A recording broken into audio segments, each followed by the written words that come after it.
Okay, guys, hi. Welcome back again. It's Dr. Sean. We're back into our mailbag, and we're digging through our Facebook questions here. And we have a young lady coming to us from Illinois, and she's asking us a question about a shoulder problem that she has. She's got a right shoulder issue. She didn't quite go into the history of it all, so I'm not sure if it's traumatic, non-traumatic, how it started. That would be really good to know. But we'll try and help her out a little bit anyway. So one thing she noted in her post here was that she's already been through physical therapy. So we know then that they've stretched it, they've moved it around, and it did nothing. It didn't help her at all. And that's really, really common with muscle joint type pain. A lot of times PT is a great field. It's just done at the wrong time.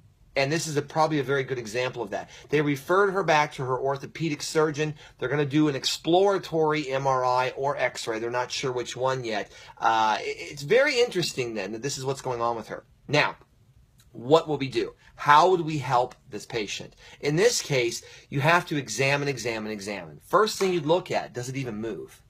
You know, you're ruling out two things here. So when you look at someone, you're saying, okay, does that shoulder move, but there's pain? If it's moving, chances are really good the joint is probably not that involved. If the joint's all arthritic and there's spurs and things, it just doesn't want to go. It's like rust on a nut and a bolt.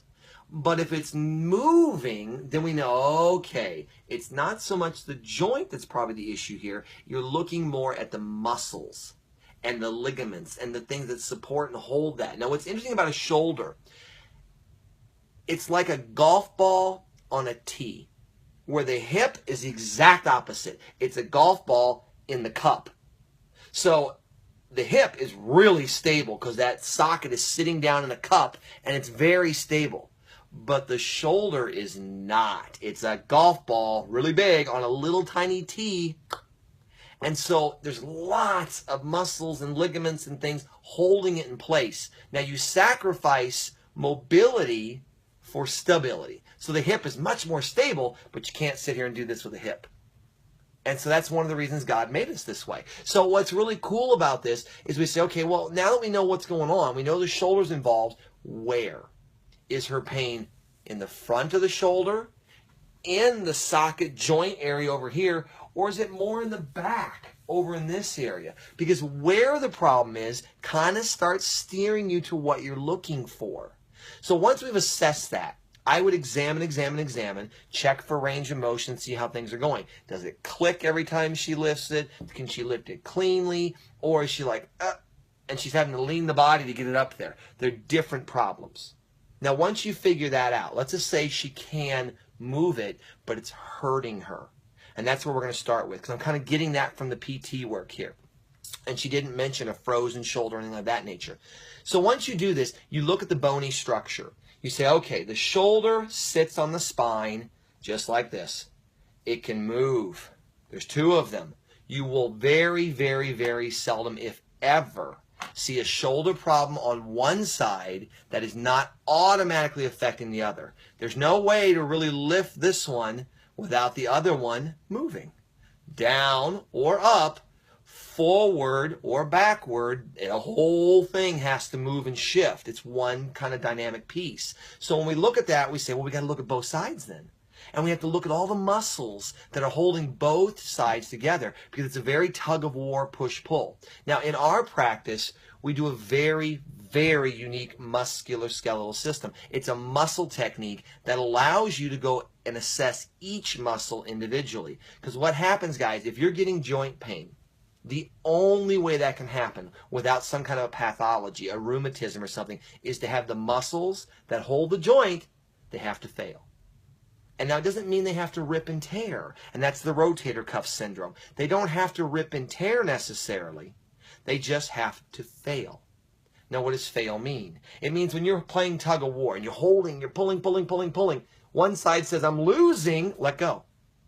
And once the muscle learns to do that, once it learns, uh-oh, if I hang on, I'm going to get hurt. So I'm going to let go.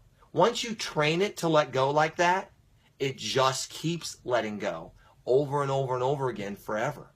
So when you're trying to lift weights and get stronger and more tone, it won't hang on. Think of the claw game when you grab the stuffed animal. A lot of times, it drops it. That's kind of how this works. So once a muscle has learned neurologically that says, I'm going to protect myself, I'm going to let go when you push me too hard, then how do you rehab it? How do you do physical therapy? Because they require the push-pull action, right? The equal. But if you're not getting that push-pull action, and every time you try to pull, it lets go, you can't ever fix it. And that's where this comes in. It's taking a look at muscles from a traditional Chinese medicine background, a chiropractic background, a physical therapy background. You're getting into nutrition, you're getting into neurology, and a whole host of other things. These were all put together to create what we do in practice. And by using all of those fields into one, you can actually take a muscle and reset it. Think like a little GFI that you find in those plugs next to your sinks and your water supplies. They have a little flashing light. When a muscle gets pushed too hard, it pops that breaker. It doesn't want to tear, so it pops it. The problem is nobody ever goes in and resets it. And that's how these techniques work. That's what we do in our practice. Myself, my partner, we've been doing this for a very long time. We go through and we reset that. And when you do, the muscle instantly re-engages. Now, once it's done that, now all that PT that you've been through and all the things that she's tried, all of a sudden start to work. Now it's like, oh my gosh, I can't believe how good I feel.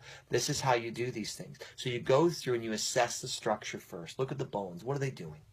The next thing you look at is all those muscles. Assess every one of them. And there are a lot of them in the neck, the chest, the shoulders, the upper back, the lower abdominal area. They all support that shoulder girdle. Once you've done that, then you start turning them back on. You start resetting those little GFIs. Get the nervous system to say, oh, that muscle's not hurt anymore. He's not being threatened anymore. It's okay for him to work the way he used to.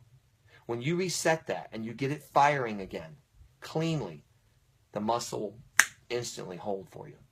Now that, over time, as you start fixing more and more and more, will start to stabilize that unstable shoulder. Now, if we run into one that will not reset, that's how you know, uh-oh, there's probably a tear. You tell the orthopedic doctor, that's where you shoot the MRI. I'm Dr. Sean. I hope you find that helpful.